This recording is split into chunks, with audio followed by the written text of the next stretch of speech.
अस्सलाम वालेकुम dear class 10 students, उम्मीद है आप लोग सब खैरियत से होंगे। इस वीडियो में हम जो बायो की न्यू बुक है ना फेडरल बोर्ड में, उसका जो चैप्टर 2 है सर्कुलेटरी सिस्टम, तो इसके जो डिफरेंट टॉपिक्स हैं ना चैप्टर के, उनको डिस्कस आउट करेंगे। तो मूव करते हैं वीडियो की तरफ।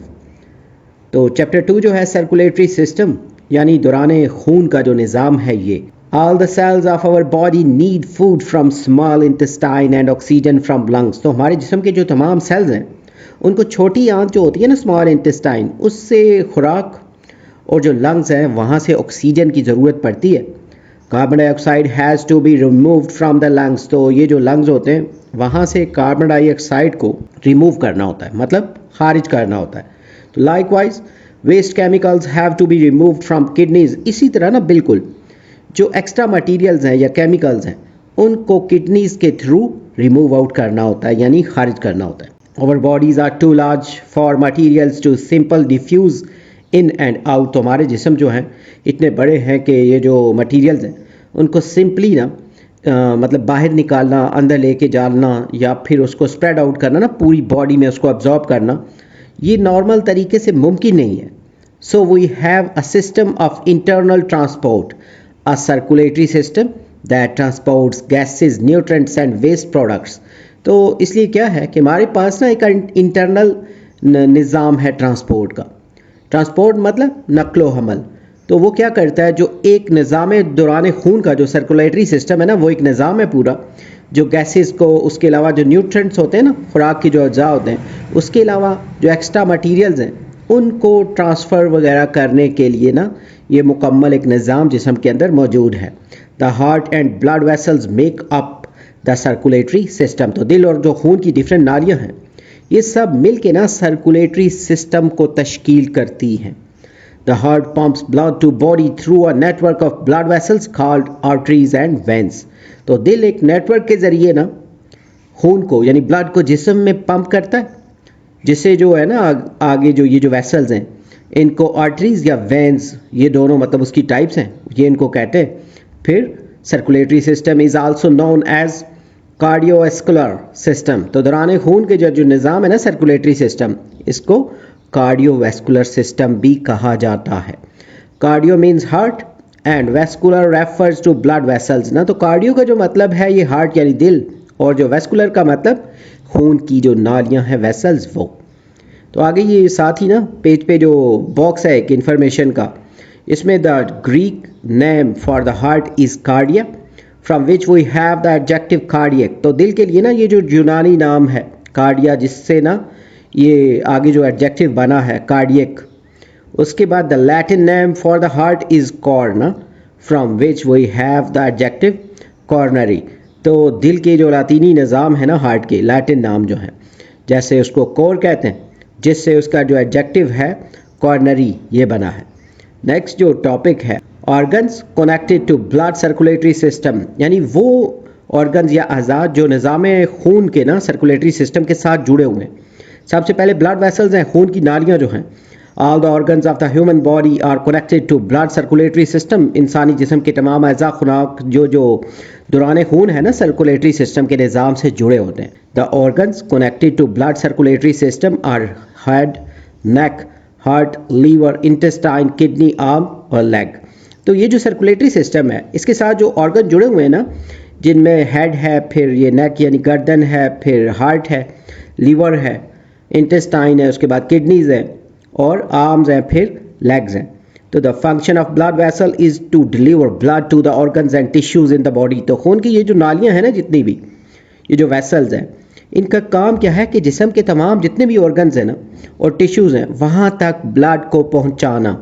तो each type of blood vessel serve as a different function. तो हर किस्म की ये जो वेसल्स हैं ये अलग काम सर अंजाम देती हैं, यानी इनकी जो डिफरेंट टाइप्स हैं। सबसे पहले जैसे आर्टरीज़ हैं, इसको शरियाने भी बोलते हैं। तो these strong muscular blood vessels carry oxygen rich blood from the heart to the body. तो ये थोड़ी मजबूत होती हैं और इसमें मस्कुलर यानी मसल्स भी होते हैं।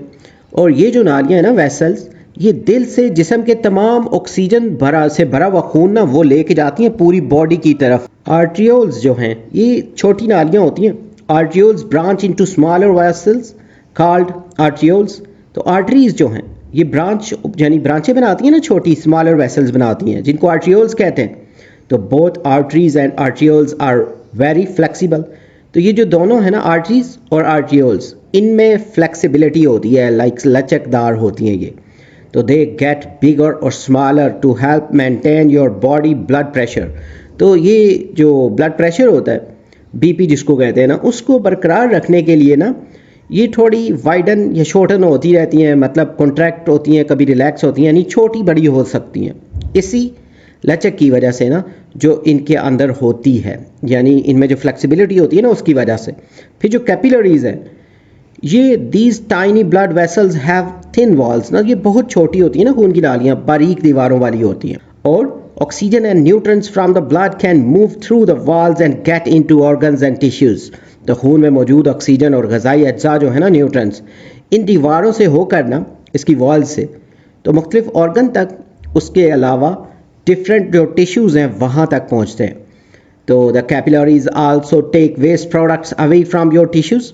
तो ये जो बिल्कुल बारीक होती है ना नालियाँ, ये जो वेस्ट प्रोडक्ट्स होते हैं ना, एक्स्ट्रा मटीरियल्स होते हैं, ये टिश्यूज़ से वापस लेके भी आती हैं।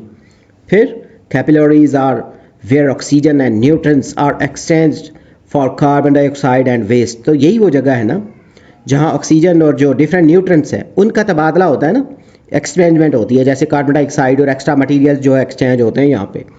फिर वेन्यूल्स जो हैं, ये वेन्स जो हैं begin as tiny vessels called venules and get gradually larger as they near your heart. तो ये जो छोटी नालियाँ हैं ना, जिनको छोटी वरीदें भी बहते कहते हैं उर्दू में, ये कह रहा है कि शुरू होती हैं और दिल के करीब होते होते ना आहिस्ता आहिस्ता बड़ी होती जाती हैं जब ये हार्ट के करीब पहुंचती हैं। तो venules received blood from capillaries. तो इनको कहाँ से ब्लड मिलता है? कैपिलरीज से इनमें ट्रांसफ़र होता है।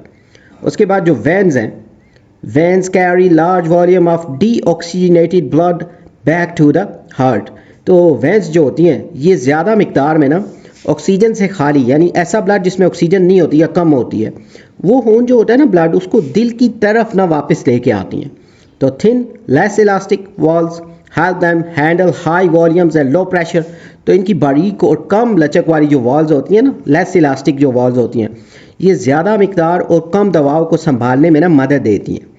उसके बाद most veins have valves that open and closes. तो इसमें ज़्यादातर ना वॉल्व होते हैं जो ओपन होते हैं, क्लोज होते हैं according to the requirement. The valves control blood flow and keep the blood flowing in one direction. ये वाल्व खून के बहाव को कंट्रोल करते हैं और खून को एक ही सिमत में बहने देते हैं। इसके बाद कंट्रीब्यूशंस ऑफ विलियम हार्वी जो है, इनका इरा भी लिखा हुआ है 1578 से ना 1657 तक। तो विलियम हार्वी जो हैं discovering pumping action of the blood. तो उन्होंने ना दिल की धड़कन जो है और खून पंप करने की जो मूवमेंट है ना, उसको डिस्कवर किया था। He describe pulmonary and systematic circulation in more elaborated way. तो उन्होंने ना ये जो लंग्स और जो पूरी बॉडी के जो सर्कुलेटरी सिस्टम है ना ब्लड का, उसको डिटेल से बयान किया था। ही recognised valves in veins and their role to maintain one way flow of blood। तो उन्होंने ना ये जो वेन्स होती हैं उनके अंदर जो वाल्व्स हैं उनकी भी आइडेंटिफिकेशन की थी, उनको शनाख्त किया था, और इनके खून का ना ये जो ब्लड का जो वन वे फ्लो, उसमें इसका किरदार बयान किया था कि ये जो वाल्व होते हैं ना ये बहुत ज़रूरी हैं ताकि ब्लड का फ्लो एक ही तरफ रहे, वो वापस ना मुड़े उसी से, उसी मतलब जो वेसल है ना उसी से। ही also describe that the blood flows in a closed circuit. तो उन्होंने ये भी बयान किया था ना कि खून जो होता है ना ब्लड, ये एक क्लोज सर्किट में होता है, यानी ये निज़ाम जो है ना जुड़ा हुआ है एक दूसरे से, यानी एक तरफ से जाता है खून हार्ट की तरफ और दूसरी तरफ से ना होके वापस भी आता है। तो इसकी डिस्क्रिप्शन जो है वो भी इन्होंने की थी। फिर कंट्रीब्यूशन ऑफ इब्ने अल नफीस जो है, इनका इरा भी लिखा हुआ है कि 1213 से लेके 1288 तक इब्ने अल नफीस जो थे was a polymath who made many contribution in medicine and surgery। तो इन्होंने एक काफ़ी ना तिब और ये जो मेडिसन और सर्जरी में ना काफ़ी काम किया था। He was the first scientist who described circulation। तो वो पहले साइंसदान थे ना जिन्होंने सर्कुलेशन जो थी ना ब्लड की उसको बयान किया। He stated that there is no direct movement of blood between right and left side of the heart। कि उन्होंने बताया ना कि ये जो राइट और लेफ्ट साइड है ना हार्ट की, इसमें कोई डायरेक्ट मूवमेंट नहीं है, क्योंकि एक तरफ से जब ब्लड जाता है ना हार्ट में तो वो फिर लंग्स की तरफ जाता है, फिर वहाँ से प्योरीफाई यानी ऑक्सीजन से भरपूर होके वापस जब आता है तो वो हार्ट की दूसरे वाले चैम्बर में आता है। तो blood moves from right side of the heart to lungs and then returns to the left side of the heart. तो जो ब्लड है वो राइट साइड से ना लंग्स की तरफ जाता है और फिर दिल के ये जो हार्ट है ना उसकी लेफ्ट साइड से वापस आता है। तो the small connections now known as capillaries are present between arteries and veins in lungs ना। तो ये लंग्स में ना ये जो छोटी हैं जैसे आर्टरीज और वेन्स उनके दरमियान छोटे राब्ते होते हैं ना जिन्हें अब कैपिलरीज कहा जाता है, ये मौजूद होते हैं। तो pulse rate from pumping action of heart, तो यही जो नब्स है ना ये जो पल्स रेट है ये दिल की धड़कन जो होती है हार्ट बीट उसकी हार्ट के जो मूवमेंट है ना उसकी वजह से महसूस होती है। नेक्स्ट जो हेडिंग है कंपोनेंट्स ऑफ ब्लड जो है खून के अज्जा। Blood is a type of special connective tissue with cells suspended in a fluid medium. तो खून में ना एक खास किस्म का ना ब्लड में मरबूत बाव यानी कनेक्टिव टिश्यूज होते हैं जिससे क्या होगा कि सेल्स के जो है ना वो माया मादे में ना मौलिक होते हैं। माया मादा लाइक फ्लूइड मीडियम होता है जिसमें कुछ सेल्स जो होते हैं वो तैर रहे होते हैं जैसे फ्लोट कर रहे होते हैं। The blood circulates in the blood vessels, तो खून जो है वो ब्लड की जो वेसल्स हैं उनमें मूवमेंट करता है। Almost all the substances to be transported are present either dissolved और सस्पेंडेड इन द ब्लड। तो तकरीबन तमाम ही मटीरियल जो जिस्म में मुंतकिल होते हैं वो खून जो है ना ब्लड उसमें या हल हो जाते हैं ना डिजोल्व हो जाते हैं या उसमें तैरते हुए ना वो मौजूद होते हैं। तो blood consist of plasma and blood cells. तो ये जो ब्लड है इसमें प्लाज्मा भी होता है और ब्लड के सेल्स भी होते हैं। तो प्लाज्मा क्या है? The liquid part of the blood is called plasma. तो खून के अंदर ना ये जो लिक्विड पार्ट होता है उसको प्लाज्मा कहते हैं। It contains about 55% by volume of blood in an normal person. तो ये एक सेहतमंद इंसान के जिस्म में ना तकरीबन 55% जो है ये होता है। Plasma contains 90% water and dissolved substances 10%। तो प्लाज्मा में 90% पानी होता है और 10% जो है वो उसमें डिजॉल्व सब्सटेंसेस होते हैं ना डिफरेंट मटेरियल्स जो हैं। उसके बाद प्लाज्मा प्रोटीन्स जो हैं 7 to 9% of the plasma is made of different type of proteins. तो प्लाज्मा प्रोटीन्स जो हैं इसमें 7 से 9% जो है हिस्सा मुख्तलिफ इकसाम के प्रोटीन्स पर मुश्तमिल होता है। जैसे जो fibrinogen takes part in blood clotting, जैसे फाइब्रिनोजन जो हैं ये खून को जमने में ना क्लॉट करने में मदद देते हैं। इम्यूनोग्लोबिन्स जो हैं antibodies defend against diseases and albumins जो है ना मेंटेन ऑस्मोटिक प्रेशर। तो ये जो अमीनोग्लोबिन्स हैं ये एंटीबॉडीज़ बीमारियों के खिलाफ दिफा करते हैं और एल्बुमिन्स जो हैं ये जिस्म में ऑस्मोसिस जो प्रेशर है ना ऑस्मोटिक प्रेशर जो है उसको बरकरार रखते हैं।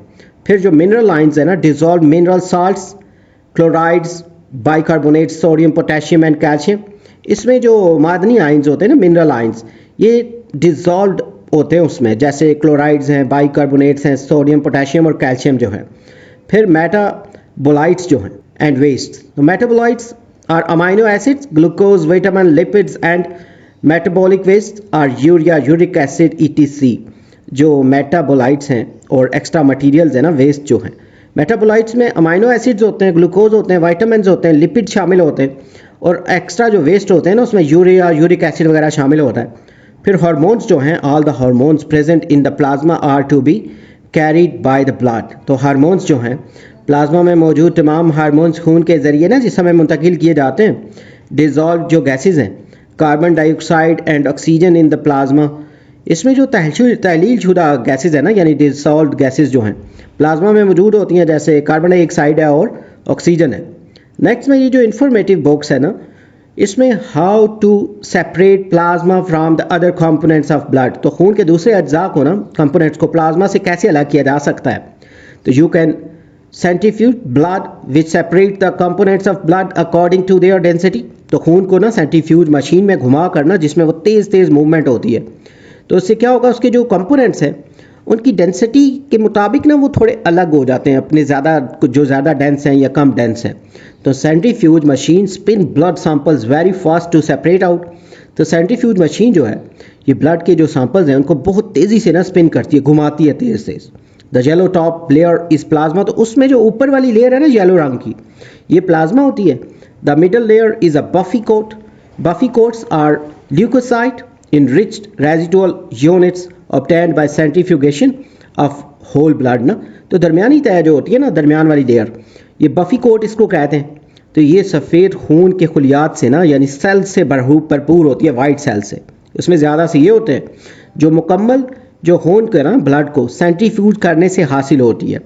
एंड द बॉटम लेयर जो है ना, सबसे निचली वाली layer, contains the red blood sales and white cells and platelets. तो निचली तह में कौन कौन से होते हैं? रेड सेल्स होते हैं, उसके अलावा वाइट सेल्स होते हैं और प्लेटलेट्स होते हैं। उसके बाद नेक्स्ट जो टॉपिक है, cell types found in blood. Blood में पाए जाने वाले जो सेल्स हैं उनकी जो इकसाम है। Blood cells form about 45% by volume of the blood ना। ब्लड के जो सेल्स हैं ये तकरीबन ब्लड का जो टोटल वॉल्यूम है ना, उसका तकरीबन 45% हिस्सा बनाते हैं। These include red blood sales, white blood sales and platelets. तो इसमें रेड सेल्स हैं, उसके अलावा वाइट सेल्स हैं और प्लेटलेट्स जो हैं वो इसमें शामिल होते हैं। रेड ब्लड सेल्स जो हैं इनके बारे में, these are called erythrocytes. Erythrocytes कहा जाता है इनको। अ सिंगल आरबीसी जो है, red blood cell, is a circular flattened biconcave disc and has no nucleus. तो एक जो रेड जो सेल है ये गोल होता है, चिपटा होता है और दो तरफ से ना धंसा हुआ, जैसे कनकेव टाइप का होता है ना, बाई कनकेव। आप दोनों तरफ से मतलब देखें तो अंदर की तरफ थोड़ा सा दबा होता है और इसमें न्यूक्लियस नहीं होता। आरबीसीज जो हैं have iron containing pigment, haemoglobin and its cytoplasm which gives red colour to the blood. तो आरबीसीज के ना साइटोप्लाज्म में आयरन पर मुश्तमिल हेमोग्लोबिन होता है जो ब्लड को ना रेड कलर देता है। तो RBCs are formed in bone marrow after birth. तो ये जो रेड ब्लड सेल्स हैं उसमें ना ये पैदाइश के बाद ना, बर्थ के बाद, ये जो हड्डी का गूदा होता है, बोन मैरो जिसको कहते हैं, इसमें ये बनते हैं। Their life span is about 120 days. इनकी ज़िंदगी तकरीबन 120 दिन होती है। When they are worn out they are destroyed in spleen and liver. तो ये जब पुराने हो जाते हैं ना ये वाले सेल्स, तो ये जो स्प्लीन और लीवर है ये इनको डिस्ट्रॉय करते हैं ताकि इनकी जगह नए सेल्स जो हैं वो बनाए जा सके। RBCs carry oxygen and also transport a small amount of carbon dioxide. ये जो रेड सेल्स हैं ये ऑक्सीजन भी लेकर जाते हैं, उसको ट्रांसपोर्ट करते हैं और थोड़ी मिकदार में ना कार्बन डाइऑक्साइड भी, उसको भी ट्रांसफ़र करते हैं ना एक पार्ट से दूसरे पार्ट में। उसके बाद जो वाइट ब्लड सेल्स हैं, ये white blood cells are called leukocytes. तो सफ़ेद वाले जो सेल्स हैं इनको ल्यूकोसाइट्स कहते हैं। Their life span is 3 to 4 days. इनकी ज़िंदगी जो है 3 से 4 दिन होती है। Each white cell is irregular in shape and contains a nucleus. तो हर जो वाइट सेल है बेकायदा शक्ल का होता है, यानी इरेगुलर शेप का होता है और इसमें न्यूक्लियस होता है। White blood cells can be divided into 2 main types. तो इसकी दो बड़ी इकसाम है, एक ग्रैनुलर ल्यूकोसाइट्स होते हैं, दूसरे ए ग्रैनुलर ल्यूकोसाइट्स। तो ग्रैनुलर लाइक दानेदार आप उसको कह सकते हैं ना। तो ग्रैनुलर ल्यूकोसाइट्स कौन से होते हैं? Their nucleus is variable in shape. उनका न्यूक्लियस ना थोड़ी उसकी शक्ल चेंज होती है, मुख्तलिफ शक्लों का होता है। तो साइटोप्लाज्म कंटेन्स फाइन ग्रैनुल्स। तो इसके साइटोप्लाज्म में ना बारीक बारीक ग्रैन्यूल्स होते हैं, छोटे छोटे दाने समझ लें। तो these cells originate in bone marrow ना। तो ये बोन मैरो जो हड्डी के अंदर गूदा सा होता है ना, वहाँ ये बनते हैं। तो granular leukocytes are of 3 types. Neutrophils होते हैं और ईसनोफिल्स होते हैं और बेजोफिल्स होते हैं। तो ये 3 इसकी जो हैं वो टाइप्स हैं। फिर न्यूट्रोफिल्स जो हैं ये इंगल्फ पैथोजेंस ड्यूरिंग फिगोसाइटोसिस। तो इसमें ना न्यूट्रोफिल्स जो हैं ये फिगोसाइटोसिस के दौरान ना जरासीम को निगल लेते हैं, यानी उनको खा लेते हैं ना। और ईसोनोफिल्स जो हैं, eosinophils are involve in control of allergic reactions ना। ये एलर्जी की कैफियत को कंट्रोल करने में हेल्पफुल होते हैं। और बेसोफिल्स जो हैं release histamine in injured tissue and in allergic response. तो ये जो है ना, जो ज़ख्मी टिश्यूज़ होते हैं, जो इंजर्ड हो जाती है ना टिश्यूज़, और एलर्जी की कैफियत में ना हिस्टामिन जो हैं उनको रिलीज़ करते हैं। और एक ग्रैनुलर ल्यूकोसाइट जो है, दूसरी मैन जो टाइप थी, ये समझ लें इनमें वो जो दाने दाने सी टाइप की चीज़ें होती हैं ना, वो इसमें नहीं होती। तो the cytoplasm of agranular leukocytes is clear. तो ये बिल्कुल ना सफ़ेद खून के खुलियों का ना साइटोप्लाज्म बिल्कुल इनका साफ साफ होता है।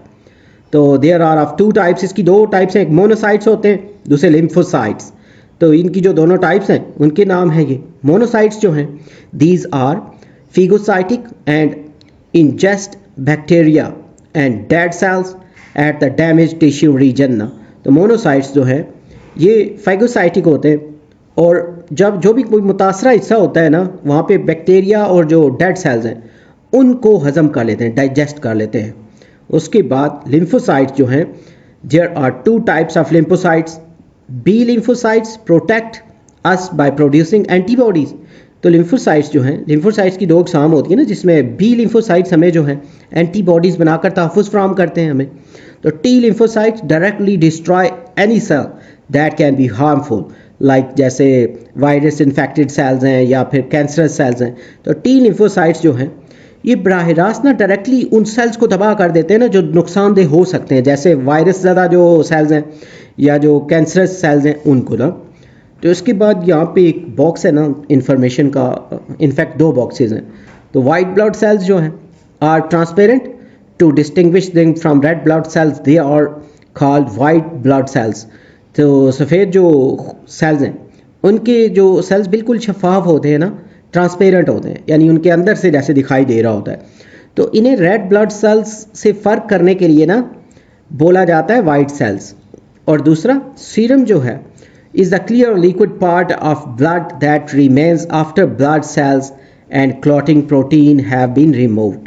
तो सीरम जो है ये ब्लड का साफ वाला बिल्कुल फ्लूइड होता है, लिक्विड होता है, जो ब्लड के ना डिफरेंट सेल्स और जो जमने वाले हैं ना ये क्लॉटिंग वाले प्रोटीन्स, उनको हटाने के बाद ना ये बाकी बच जाता है। उसके बाद जो प्लेटलेट्स हैं, platelets are also known as thrombocytes. तो प्लेटलेट्स को थ्रोम्बोसाइट्स भी कहा जाता है।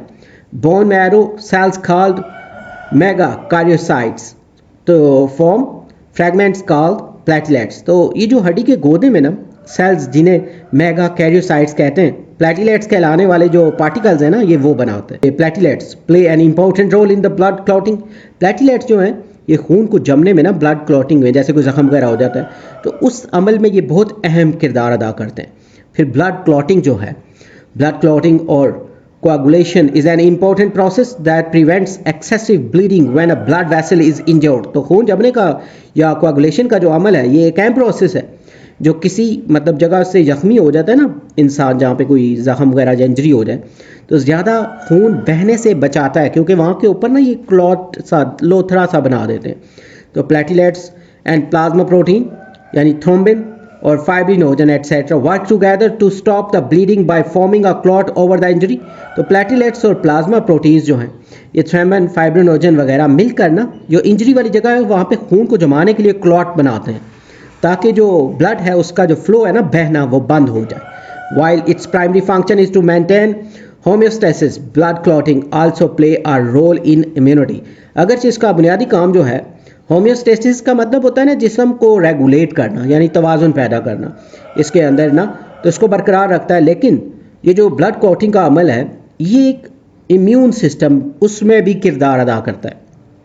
तो उसमें जो स्टेप्स है ना ब्लड क्लॉटिंग में, नंबर एक जो पहले हो सकता है injury, blood vessels is injured और ruptured, vessels damage exposes collagen and activates platelets. तो ये जो चोट होती है ना, जैसे खून की कोई वेसल है वो ज़ख्मी या फट हो जाती है उससे या फिर उस पर चोट लगने से, तो वेसल को ना नुकसान पहुंचने से कोलिजन ज़ाहिर होते हैं और प्लेटलेट्स मुतहरिक हो जाते हैं, यानी उनकी मूवमेंट शुरू हो जाती है। तो constriction blood vessels around wound constricts reduce blood flow to the damaged area. तो ये जो सुखराव का प्रोसेस है, तो जब भी इंजरी होती है उसके गिर्द जो भी कोई मतलब वेसल है ना खून की, उसके मुतासरा हिस्से में ना खून के बहाव को यानी फ्लो को कम किया जाता है। फिर प्लेटलेट एक्टिवेशन जो है, platelets release chemical signals which attract more platelets and immune cells activated platelets stick to injury site. तो प्लेटलेट्स का मुतहरिक होना जो है ना, इनकी जो मूवमेंट है, तो प्लेटलेट्स जो हैं वो केमिकल सिग्नल्स जो हैं वो खारिज करते हैं जो मज़ीद प्लेटलेट्स और जो इम्यून सिस्टम है उसके सेल्स को मुतवज्जो करते हैं। फिर ये जो एक्टिव प्लेटलेट्स हैं ये इंजरी की जगह को ना चिपक जाते हैं वहाँ पे जाके। तो प्लेटलेट प्लग फॉर्मेशन जो है, sticky platelets clump together to form platelet plug. तो प्लेटलेट प्लग बनना, जो चिपकने वाले प्लेटलेट्स हैं आपस में जुड़ कर ना एक प्लेटलेट प्लग बना लेते हैं, यानी एक लोथड़ा सा ऊपर बांध जाता है। Release of clotting factor, the injured tissue cells and the platelets disintegrate at the site of the wound to release clotting factor. तो ये जो जमने वाले अवामिल हैं, यही जो मतलब फैक्टर्स हैं, इनका जो इखराज है ना, रिलीज होना जो है, तो ज़ख्मी वाले जो टिश्यूज़ हैं ना, इंजर्ड टिश्यूज़, उनके सेल्स प्लेटलेट्स की जो इंजरी की जगह पर टूट फूट का शिकार होकर ना ये जो जमने वाला प्रोसेस है, क्लॉटिंग का जो अमल है, उसको खारिज करते हैं, उन फैक्टर्स को रिलीज करते हैं। तो फाइब्रिन क्लॉट फॉर्मेशन जो है a series of reactions involving clotting factors, जैसे लिखा है ना, थ्रोम्बिन है, fibrinogen leads to the fibrin clot formation. तो फाइब्रिन क्लॉट की तश्कील जो है, इसका बनना जो है, तो जितने भी क्लॉटिंग वाले फैक्टर्स हैं ना, जैसे थ्रोम्बिन है, फाइब्रिनोजन के जरिए मुख्तलिफ जो कीमियाई रद्द अमल होते हैं, केमिकल रिएक्शंस होते हैं, ये फाइब्रिन क्लॉट जो है उसको बनाते हैं। फिर फाइब्रिन क्लॉट जो है a solid mass that provides a physical barrier to prevent blood loss and stop pathogen entry. तो फाइब्रिन क्लॉट जो है एक ठोस होता है, सॉलिड लोथड़ा सा होता है ना, जो बॉडी की रुकावट बनता है ताकि जो खून का फ्लो है ना उसको रोका जा सके, और जरासीमों के दाखिले को भी जो है ना उसके आगे ढाल बन जाता है, यानी रुकावट बन जाता है, उसको रोका जा सके। नेक्स्ट में हार्ट जो है, the heart is located between the lungs behind the sternum and above diaphragm. तो एक जो दिल है वो लंग्स के दरमियान, और सीना जो है उसकी हड्डी के पिछले और डायफ्राम के ऊपर वाक़ होता है। It is only about the size of a fist and its weight 7 to 15 ounces. तो ये सिर्फ एक मुट्ठी के बराबर होता है और इसका वज़न जो है 7 से 15 आउंस तक होता है। It's a hollow muscular organ. तो ये खोखला होता है ना, यानी अंदर से खाली सा महसूस होता है, जैसे फुटबॉल टाइप का जो अंदर से खाली है, और इसमें मस्कल्स होते हैं ना, मस्कुलर ऑर्गन है ये। It is surrounded by a sac called pericardium. तो ये एक थैली से ना घिरा होता है, इसके ऊपर एक कवरिंग होती है, तो जिसे पेरिकार्डियम कहते हैं। There is a fluid between the heart and the pericardium called pericardial fluid. तो ये जो हार्ट और पेरिकार्डियम के दरमियान ना एक माया होता है, फ्लूइड होता है, जिसे पेरिकार्डियल फ्लूइड कहते हैं। It is lubricating fluid which reduces friction between the pericardium and the heart. तो ये थोड़ा लुब्रिकेशन, लाइक जैसे ऑयली नहीं होता उस टाइप का होता है, और उससे क्या होगा कि पेरिकार्डियम और जो हार्ट है ना उसके दरमियान फ्रिक्शन को कम करता है। The thick middle layer of the heart is called myocardium. तो उसकी जो मोटी दरमियानी जो लेयर है उसको मायोकार्डियम कहते हैं। The smooth inner surface of the heart chamber is endocardium. तो दिल के ना जो चैम्बर्स हैं, खाने, उनकी हमवार वाली अंदरूनी जो लेयर है या सरफेस है उसको एंडोकार्डियम कहा जाता है। नेक्स्ट में जो द हार्ट चैम्बर्स है, internally the heart is divided by a vertical portion into two halves, the right and the left. तो इंटरनली ना दिल एक मतलब वर्टिकल, जैसे वाई एक्सिस नहीं होता उस तरह, एक वॉल के ज़रिए ना दो हिस्सों में तकसीम हुआ होता है। तो एक साइड को आप समझ लेंगे राइट साइड है और दूसरी लेफ्ट साइड है। द वर्टिकल पार्टीशन इज का सेप्टम। तो इसी वो जो आपने ना वर्टिकली उसको दो हिस्सों में डिवाइड किया हुआ है, तो इसी दीवार को ना, ये जो वॉल है बीच में, इसको सेप्टम कहते हैं। The heart consist of 4 chambers, 2 on the top and 2 on the bottom. तो इसके 4 चैम्बर होते हैं, 4 खाने आप समझ लेना। तो 2 ऊपर वाले और 2 नीचे वाले। The 2 bottom chambers are called the right ventricles. नीचे वाले जो दोनों हैं उनको राइट वेंट्रिकल्स कहते हैं, और लेफ्ट वेंट्रिकल्स मतलब एक उसमें राइट वेंट्रिकल आता है, एक लेफ्ट वेंट्रिकल, जो बॉटम वाले दोनों हैं। और they pump blood out of the heart. तो ये दिल से ना खून को बाहर पंप करते हैं। तो the 2 top chambers are the right atrium and the left atrium, the plural of which is atria. ऊपर वाले दोनों जो उसके चैम्बर है ना, खाने जो हैं, एक दायां एट्रियम होता है और एक बायां वाला एट्रियम कहलाते हैं ना, और इसका जो प्लूरल है ना आर्ट्रिया। एट्रिया जो है, they receive the blood entering the heart. ये असल में जो खून ब्लड में आता है ना वापस, उसको रिसीव करते हैं एक तरह से। The thickness of the wall of each chamber is different. तो इसमें जितने भी चैम्बर है ना, ये जो खाने हैं, उनमें जो वॉल्स होती हैं उनकी मोटाई जो है ना, थिकनेस, वो मुख्तलिफ होती है। The atria have comparatively thin walls as they have to force blood into ventricles and this does not require much power. तो एट्रिया की दीवारें निस्बतन पतली होती हैं क्योंकि इन्हें ना खून को सिर्फ वेंट्रिकल्स में पुश करना होता है, धकेलना होता है, जो ज़्यादा ताकत नहीं मांगता। द हार्ट वॉल्व्स जो हैं, दिल की जो वॉल्स होते हैं ना, the heart also has 4 walls which separate the top chamber from the bottom chamber and also move blood. तो हार्ट में भी ना 4 वॉल्व्स होते हैं जो इसके ऊपरी वाले जो चैम्बर्स हैं ना, खाने हैं, उनको निचले वाले चैम्बर से अलग करते हैं ना। उसके अलावा ये ब्लड को भी, उसकी जो मूवमेंट है उसको भी हरकत देते हैं। आर्टियो वेंट्रिकुलर वॉल्व्स जो हैं, atria separate the atria from the ventricles.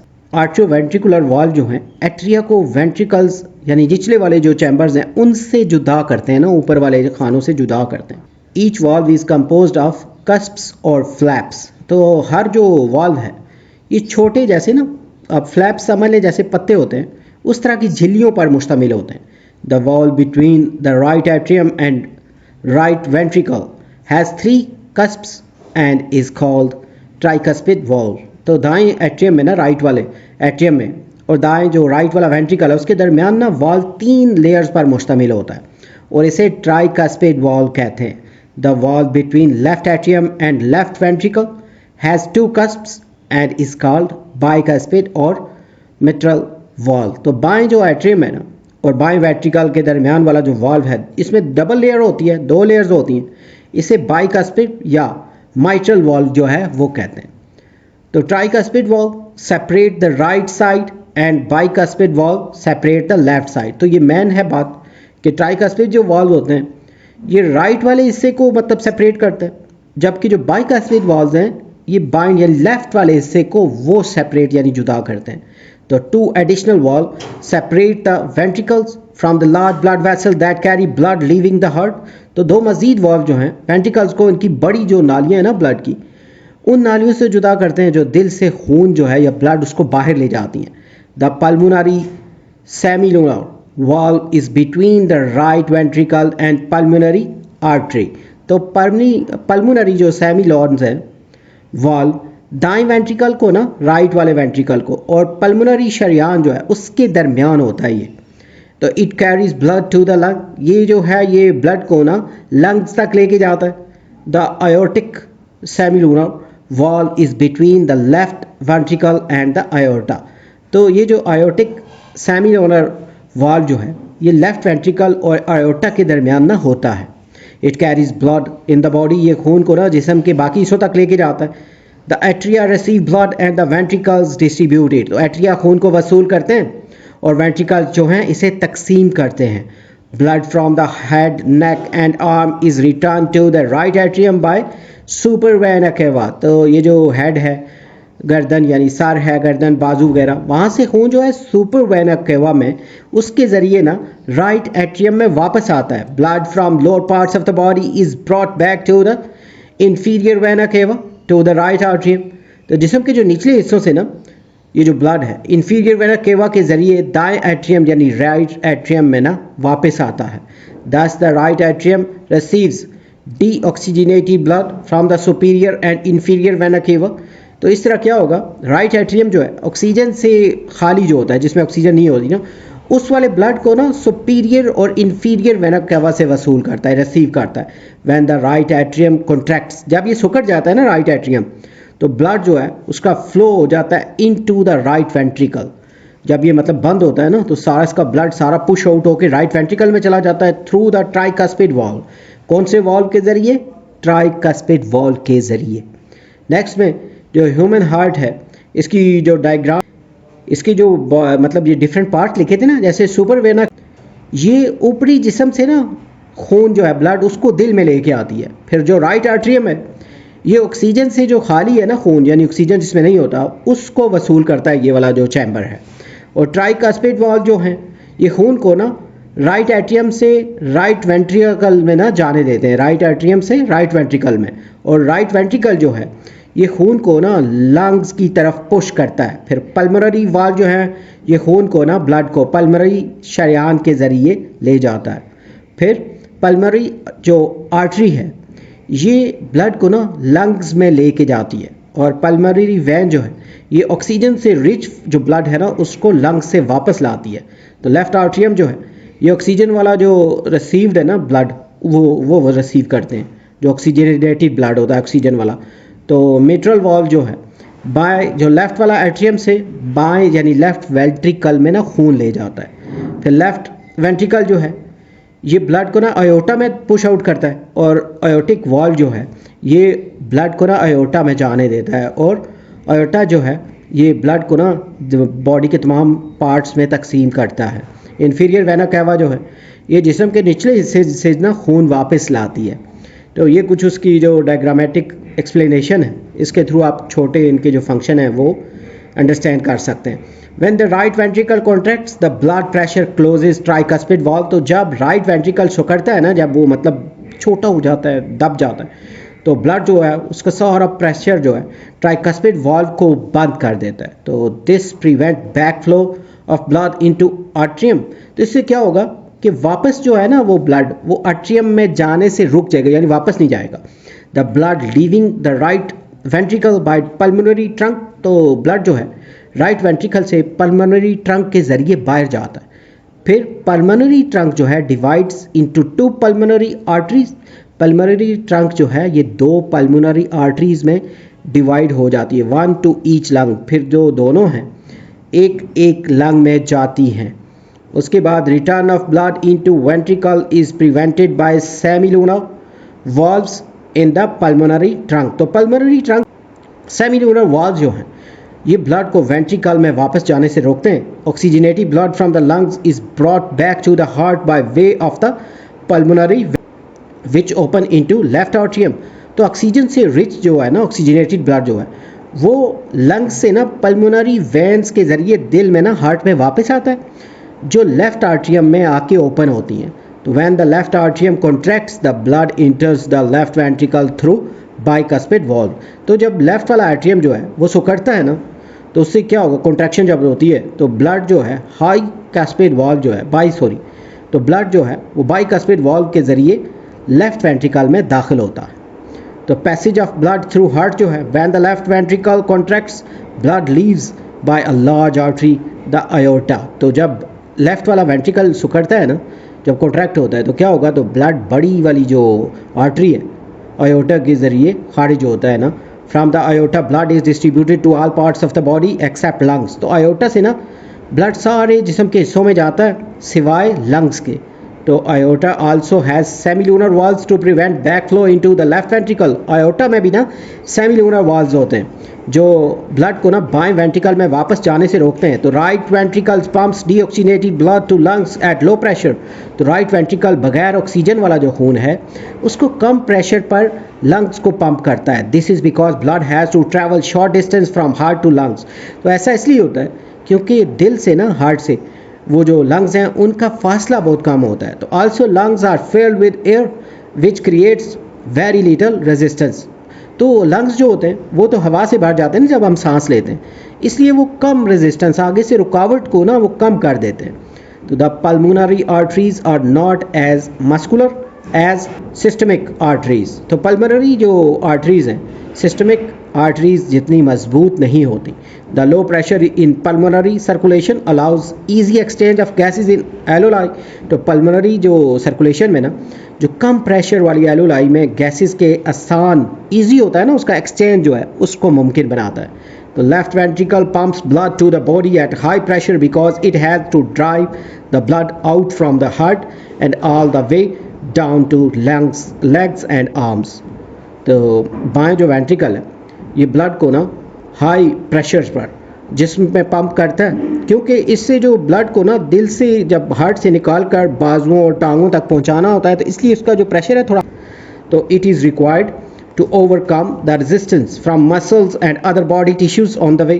तो इसे रास्ते में ना जो मसल्स होते हैं और जिस्म जो मुख्तलिफ जो टिश्यूज़ होते हैं उनकी जो रुकावट होती है ना उसको भी काबू करना होता है, इसलिए इसका प्रेशर थोड़ा हाई होता है। तो ये जो बॉक्स है थोड़ा इंफॉर्मेशन का, इसमें हार्ट बीट जो है the alternating contraction and relaxation of atria and ventricles is called cardiac cycle ना। एट्रिया और वेंट्रिकल का जो बार बार सिकुड़ना और रिलैक्स होना है तो इसको कार्डियक साइकिल कहते हैं। The two atria contract simultaneously emptying blood into ventricles. तो दोनों आर्ट्रिया जो है एक साथ जब कॉन्ट्रैक्ट होते हैं ना सिकुड़ते हैं तो ब्लड जो है वो वेंट्रिकल्स में खाली कर देते हैं। तो fraction of second later the two ventricles contract simultaneously forcing blood into arteries leaving the heart. तो एक ही लम्हे के बाद ना बिल्कुल फ़ौरन ही बाद दोनों जो वेंट्रिकल्स हैं साथ साथ हाँ एक ही वक्त में सिकुड़ते हैं यानी कॉन्ट्रैक्ट होते हैं, तो ब्लड को ना ये जो आर्टरीज हैं उसमें धकेल देते हैं जो दिल से बाहर लेके जाती हैं ना ब्लड को। Both the ventricles then relax for less than a second before the cycle is repeated. तो फिर दोनों जो वेंट्रिकल्स हैं एक सेकेंड से भी कम वक्त के लिए ना रिलैक्स होते हैं जब ये साइकिल दोबारा जो है वो स्टार्ट हो जाता है। The period of contraction is called systole and the period of relaxation is called diastole. तो सिकुड़ने का जो प्रोसेस है ना, ये जब दोनों कॉन्ट्रैक्ट होते हैं उसको सिस्टोल कहते हैं, और जब वो रिलैक्स होने का जो वक्त है उसको डायस्टोल कहते हैं। तो heart beat includes 1 systole and 1 diastole. तो एक जो हार्ट बीट है ना उसमें एक सिस्टोल और एक डायस्टोल शामिल होता है। फिर पल्स रेट जो है, the beating of heart is also felt in the arteries and pulse.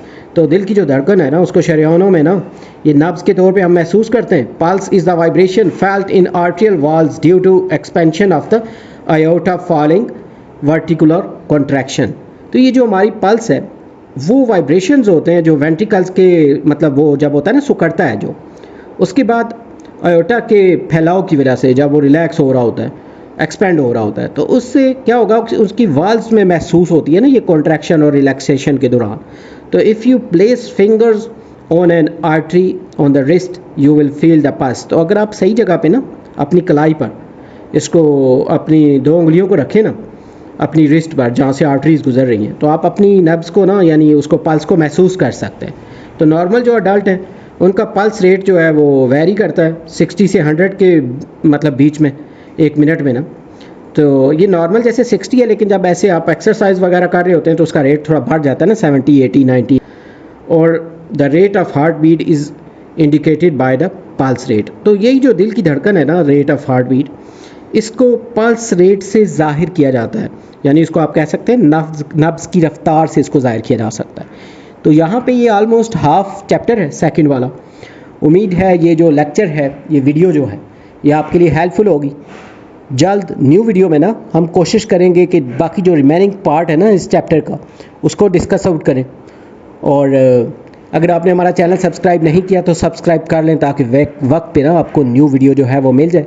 इस बुक से रिलेटेड मज़ीद वीडियोज़ या नोट्स की ज़रूरत हो तो चैनल पे ना इसकी प्लेलिस्ट मौजूद है। उसके अलावा जो वीडियो है उसकी डिस्क्रिप्शन जो है वहाँ पे प्लेलिस्ट का लिंक दिया गया है।